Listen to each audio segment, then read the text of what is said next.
सरकार के हिसाब से आप का कोई बचाव नहीं है। का बेड़ा कर करने वाला भी यही है। ऐसे लग रहा है जैसे बंगाल के अंदर हिंसा भड़काना चाहता है। तो मैं कहता हूँ जाटों के ऊपर भी कलंक ऐसा व्यक्ति इन निबुतिन के फुप्पे उड़े बैठे हैं। किसी का आज तक एक भी रिपोर्ट बताते वहाँ किसी की पॉजिटिव रिपोर्ट आई हो बताओ। प्रधानमंत्री जी तन्ना किसान की कब चिंता होगी? जब किसान धड़ाधड़ यहाँ बॉर्डर पर मरने लग रहे हैं वहाँ तो तना किसानों की कोई चिंता नहीं हुई। तो किसान ना कहते कुछ कर ले, किसान तेरे नहीं हो सकते। अब किसान अपना बचाव आप करेंगे।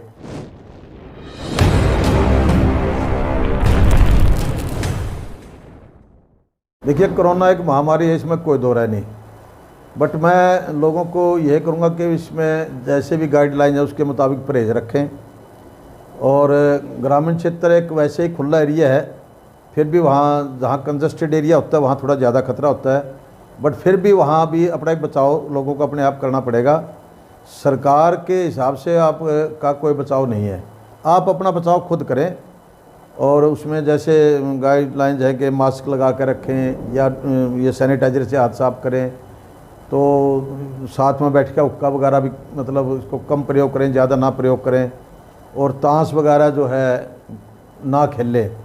कोई इसमें अर्ज नहीं है भाई, अपने एक परहेज रखने में कोई अर्ज नहीं होता। जितना परहेज रखोगे उतना बचाव करोगे। कहते हैं दवा से परहेज सबसे बड़ी चीज़ है। तो ग्रामीण क्षेत्र में एक बात मानकर चलना पड़ेगा कि लोगों के अंदर जो है इम्यूनिटी सिस्टम, एंटीबॉडी जो है वो जो लड़ती है इसके खिलाफ बीमारियों के, वो मजबूत है। फिर भी परहेज रखने में कोई अर्ज नहीं है। और सरकार का जो है कि किसी प्रकार का प्रचार करे भयभीत करने वाला, तो भयभीत ना हो आप। भयभीत बिल्कुल नहीं होना चाहिए। आदमी को जो है ना एक कॉन्फिडेंस तो रखना चाहिए और भय नहीं मानना चाहिए। बट परहेज जरूर रखें आप, तो परहेज सबसे बड़ी बात है। पश्चिम बंगाल देखिए जो जगदीप धनखड़ है, मैं इनको बखूबी जानता हूँ क्योंकि ये हमारे जाट आरक्षण में सरकार की तरफ से वकील किए थे। जब जाट आरक्षण को 29 मार्च 2016 में जब सरकार ने इसको पास किया आरक्षण को, उसी टाइम इसको चैलेंज कर दिया था। और फिर सरकार ने अपना इसका वकील अंगेज किया था इसको। हमने तो मैं तो यही कहूँगा भी हमारा आरक्षण का बेड़ा गर्क करने वाला भी यही है। ये व्यक्ति पक्का सरकारी आदमी है, सरकार की भाषा बोलता है। वहाँ के इसने और एजी ने मिलकर हमारे को हरवाया है, जितवाने की कोशिश नहीं करी। क्योंकि सरकार चाहती तो हमारा आरक्षण हाई कोर्ट में रद्द नहीं हुआ था या स्टे नहीं होता था। और स्टे करा तो उसके लिए मैं तो सरकार को जिम्मेवार मानता हूँ। सरकार जो है नहीं वो अपने संदेश जो है या तो एजी के माध्यम से या वकीलों के माध्यम से देती है। और आजकल अदालतों का भी आपको पता ही है कि किस प्रकार अदालतों के प्रति सरकारें बोलती हैं। जैसे केंद्र सरकार ने सुप्रीम कोर्ट में कह दिया कि हमारे दखलंदाजी ना करो आप, और वो चुप हो गए। तो इसी प्रकार ये है, ये बंदा कोई इतना नहीं कि भाई संवैधानिक पद है, संविधान की गरिमा को तो रखे। ये संविधान की गरिमा को ना रख के ये व्यक्ति तो ऐसे है जैसे बीजेपी पार्टी का प्रचारक है, तो बीजेपी का ये। बट एक जब संवैधानिक पद पे तो वहाँ तो इसको अपनी गरिमा रखनी चाहिए, प्रचार नहीं करना चाहिए।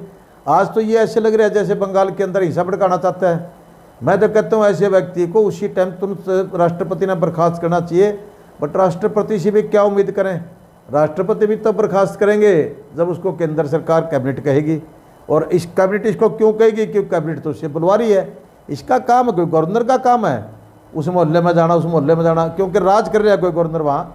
गवर्नर का जो अपना कर्तव्य वो निभाए, ये गवर्नर का कर्तव्य नहीं निभा रहा। ये तो जो है देश के अंदर हालात करे और संवैधानिक मर्यादा को अगर कोई बंदा भंग करे तो उसको तुरंत बर्खास्त कर देना चाहिए। तो बर्खास्त के काबिल है, ऐसे आदमी को बिल्कुल गवर्नर नहीं लगाना चाहिए। असल तो सारे गवर्नरों का स्टेटस ऐसा आ चुका है कि जिनकी अपनी ज़मीर नहीं है, लेकिन इसने तो ज़मीर को बिल्कुल मार लिया है। और मैं तो कहता हूँ ये जाट आरक्षण में आता है, जाट है ये राजस्थान का। तो मैं कहता हूँ जाटों के ऊपर भी कलंक ऐसा व्यक्ति जो जाटों के जो है ना गरिमा को ख़त्म करने लग रहा है, जाटों की मर्यादा को ख़त्म करने लग रहा है। ऐसे आदमी को, जाट तो एक ज़मीर वाले आदमी है, इन्होंने तो अपनी ज़मीर को ख़त्म कर लिया है। ऐसे व्यक्ति को तुरंत बर्खास्त कर देना चाहिए। ये इन लोगों का तो निशाना ही किसान आंदोलन है, और दिन का कोई मन में है नहीं। इन निबुतिन के फुप्पे उड़े बैठे हैं क्या नाम उसमें है। वहाँ तो किसी का आज तक एक भी रिपोर्ट बताते वहाँ किसी की पॉजिटिव रिपोर्ट आई हो बताओ? जो लोग वहाँ बैठे हैं वो न किसी ने घर में आके करा लिया तो करा लिया, वहाँ बताओ किसी का पॉजिटिव आया हो तो। ये बंदे तो किसान आंदोलन को बदनाम करने पर लगे हुए हैं। और देश का प्रधानमंत्री कहता है कि किसान जो है कि वो जो है सचेत रहें। ग्रामीण क्षेत्र में ये घुस चुका है कोरोना। अरे भाई गांव में तो किसान भी हैं। प्रधानमंत्री जी तन्ने किसान की कब चिंता होगी? जब किसान धड़ाधड़ यहाँ बॉर्डर पर मरने लग रहे हैं, वहाँ तो इतना किसानों की कोई चिंता नहीं हुई। अगर इतना इतनी बड़ी किसानों की चिंता है तो कर दे तीनों काले कानून वो क्या नाम रद्द दे दे MSP का, किसान अपने घर आ जाएंगे। फिर देखते हैं कोरोना उनका क्या बिगाड़ता है। अरे कोरोना तो जो फैल रहा है वो ठीक है, हमें जैसे पता है ग्रामीण क्षेत्र में जितना फैल रहा है, जितना नहीं फैल रहा, तो आप वहाँ दूसरे नहीं बसते क्या? दलित मजदूर नहीं बसता क्या? वहाँ कामगार मजदूर नहीं बसता क्या? उनका तो इतना कोई नहीं चिंता करी। तो किसानों से हमदर्दी कब दिखाना हो गया?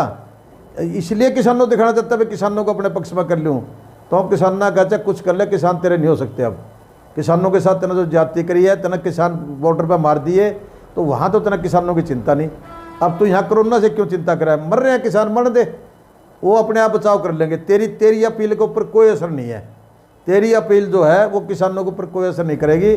किसान अपना बचाव आप करेंगे। किसानों का हमदर्द तो है नहीं। किसानों का हमदर्द अगर प्राइम मिनिस्टर जी होते तो आज जो है ना किसान वहाँ क्यों मरते? आदमी मरना ही है, मर ही रहा है, चाहे वो कोरोना से मरे, चाहे वो हार्ट अटैक से मर रहा है, चाहे वो हम मर रहा है किसान, चाहे वो वहाँ दुखी होकर मर रहा है। तो ये तो बड़ी एक ऐसी अपील है कि जो एक पॉलिटिकल अपील है इसकी। ये कोई हमदर्दी नहीं है किसानों से, ये तो अपने गेन लेना चाहता है किसानों के नाम पर। माफ़ कर, हम तेरी हमदर्दी के भूखे नहीं है, हम अपना बचाव आप कर लेंगे।